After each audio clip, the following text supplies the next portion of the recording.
If you ever wanted to learn how to hobby smarter using power tools, they're as close to power tools as we can get in this hobby, then this video's for you.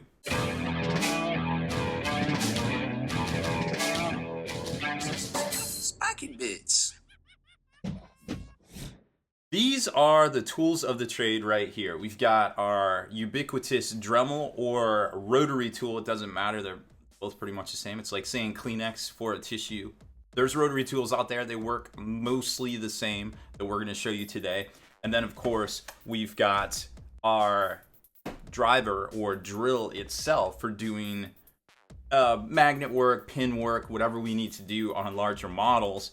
Having something like this with adjustable speeds down to the drill speed, so you're not, losing your miniatures due to over torquing or just, just everywhere. It just explodes out of your hand. The cats are battling over there. I don't know what's going on. It's all crazy here. It's too hot. It's too hot for any of this. I don't know what's going on. So this one here, we're not going to talk about today. We've used this before in the past using our magnetization videos, but these are basically the power tools that we use in this hobby for modeling. Once you get good with the Dremel, like we're going to show you ways to use this on your resin miniatures, such as Forge World out there to remove mold lines and all the other stuff. Then you can start thinking about getting some of the accessory kits and things like these right here, all available at your local hardware store, Walmart equivalent, Amazon, whatever you want. You don't have to go to a hobby store for something like this. But look at all these different things here. You've got grinding wheels, you've got all sorts of different things.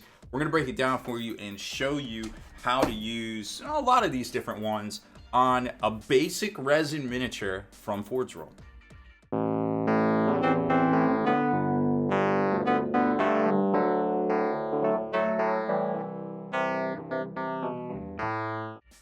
So the Dremel I have, again, is the corded one, and it's 5-speed, give or take. Now, one of the most important things isn't what Dremel you get or what tool bits you use, but the fact that you keep your Dremel in very good operating condition just by cleaning it. Like, you're gonna get all this dust and everything, resin dust all over it, so always make sure you get a nice plastic bristle brush and clean all that up in between. So I wanna make sure we talked about that first. Second thing, always wear protective safety goggles. That is super important. I'm actually wearing reading glasses and putting my safety glasses over the reading glasses so that not only I can see, but I have the majority of my face blocked in case there's any ricochets or anything like that. Now from there you can select a whole bunch of different drill bits or tool bits, I guess, to help you shave down any resin parts that you might need to, or any mold lines or anything. These two are my favorite, but these are steel, so they're going to be definitely marring your surface. But you can also use some of these polishing stones, which I'm going to show you, that will help keep your surface clean, but not as clean as if you had used something like the Citadel seam scraper, or perhaps the back blunt end of X-Acto knife blade. So first up, let's just show you some basic planing. So a lot of times your Dremel is gonna come with a little wrench that is gonna slot into these spots right here. When you push down on this button and twist, that's gonna loosen your chuck here, and I'm going to switch out and get a little bit heavier of a bit, and right in there is the little flute thing. Sometimes you have to switch those out depending on what you're going to put. If you're using a big piece here, sometimes it is advisable to use your wrench to clamp that down, and then that way you know that you've got a nice solid connection. So in between the next scene, I'm going to find my wrench because I don't exactly know where it is, and make sure that that is super tight. So after a little digging, we found the wrench. So again, I'm just going to lock it down and make sure we are good to go right there. Now for basic planing, you're just going to want to get in there and make that flush so it's going to fit inside the turret hole or ring, so that this turret itself can rotate. So to do that, I advise starting out on the lowest setting here, and that'll give you an idea of exactly how powerful it is And I can tell right there that it's almost powerful, but we can crank it up a notch and get in there and get that surface flat. So that's what we're gonna do. As you can see, resin dust is gonna go everywhere. Now I took it up to speed 4 right here, and that was enough to plane it down nice and neat. However, sandpaper, if you don't have an area to actually do this in, to not worry about resin dust going everywhere, you should also probably wear a mask, because resin dust won't come out of your lungs if you breathe it in. You do this enough through your hobby career, it's probably going to be bad for you. But right there, you can see we've got planing down, and this will definitely fit in there. Now I'm going to show you another trick you can do on some smaller surfaces that isn't as open to get in here and use the Dremel itself. The next piece I need to trim down is going to be a little bit trickier, because you can see here there's a bunch of gunk inside of these tread areas, and unfortunately this piece has to go over those. So it's going to take a combination of some X-Acto blade work and also the Dremel to get in here and do what we need to do. So I need to really plane all of this and then trim those little sprue lines with a X-Acto blade. So we have to be really precise, because I don't want to wreck those teeth right there. So I'm just going to put this on the second setting and just get in here and plane it down, going nice and slow, because I don't want to run into any parts that are important.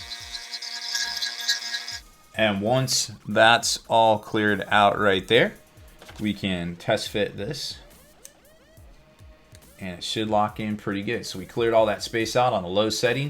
You can see there's a little bit of a gap there where we were able to go in and remove all that material so this thing would fit properly. And another thing we can use a Dremel for is to remove mold lines, but you have to be super careful and use a low setting here, which is very important in this case. So you can see there's a little light mold line going across here. So instead of using this crazy super strong metal bit here, we're going to switch it out with one of those polishing stones.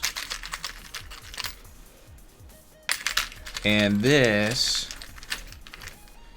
is going to actually, man, it would be a lot easier if I had these mounted correctly. There's a little vertical mounting rings for these things.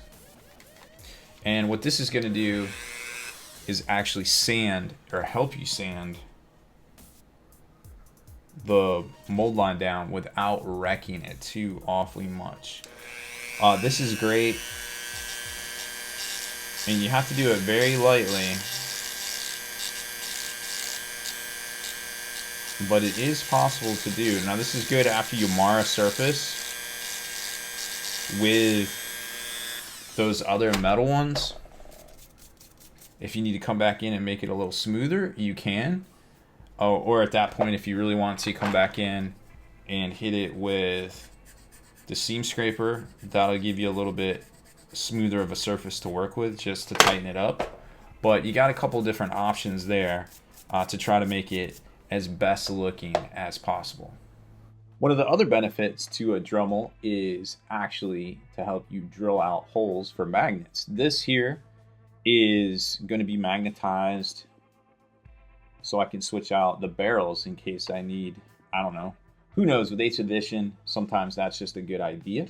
So after drilling some pilot holes with a normal little pin vise, you can take and grab your drill bit in this Dremel, and again, on the low setting, you have to be really careful here, because you're going to want to mount it and making sure you're getting in here at the right angle, which I'm coming in at a 45 according to the camera. Now drilling that pilot hole really helps. What you can see right there, we're able to get in there and start getting some real penetration for our magnets. Now if you have a bunch of miniatures to magnetize, having a Dremel or some sort of power tool to help you do it in a assembly line format is a huge boon as well. And another great use for the Dremel is once you start gluing your magnets in, if you get too much glue in a receptacle, well, now you can turn it on low, of course. Well, that's not good. We're gonna have to look at that. That is definitely a good reason to keep your Dremel clear of debris.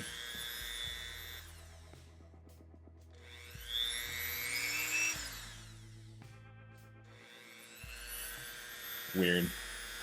That is definitely a reason to keep your Dremel free of debris.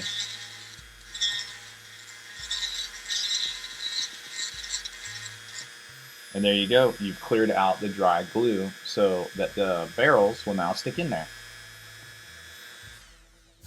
So there you go. 3 big things you can do with your Dremel and why it's so important to have a rotary tool of your own when working with resin and even sometimes plastic miniatures. The kits like the Bane blades and stuff, or any larger plastic scale kit, could definitely benefit from having one of these bad boys.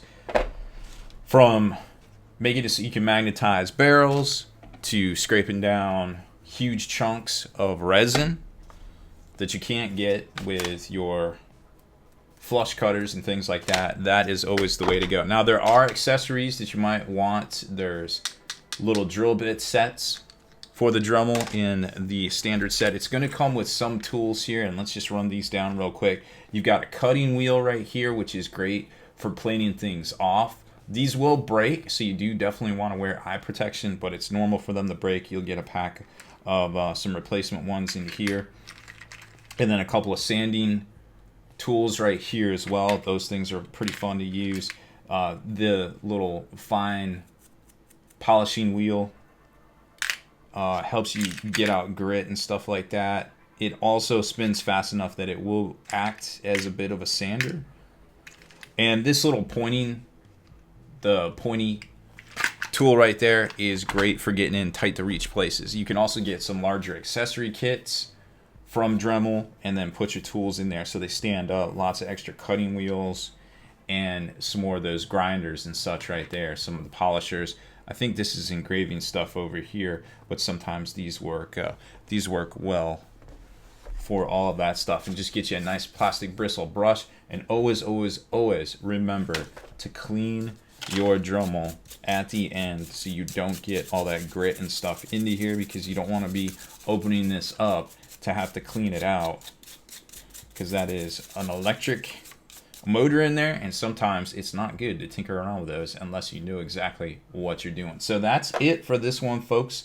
I hope you enjoyed our top 3 uses of a Dremel or a rotary tool. If you like these kind of features here in the channel, make sure you subscribe to us, and of course turn on the little notification bell so you can be the very first to like and comment on all of our videos.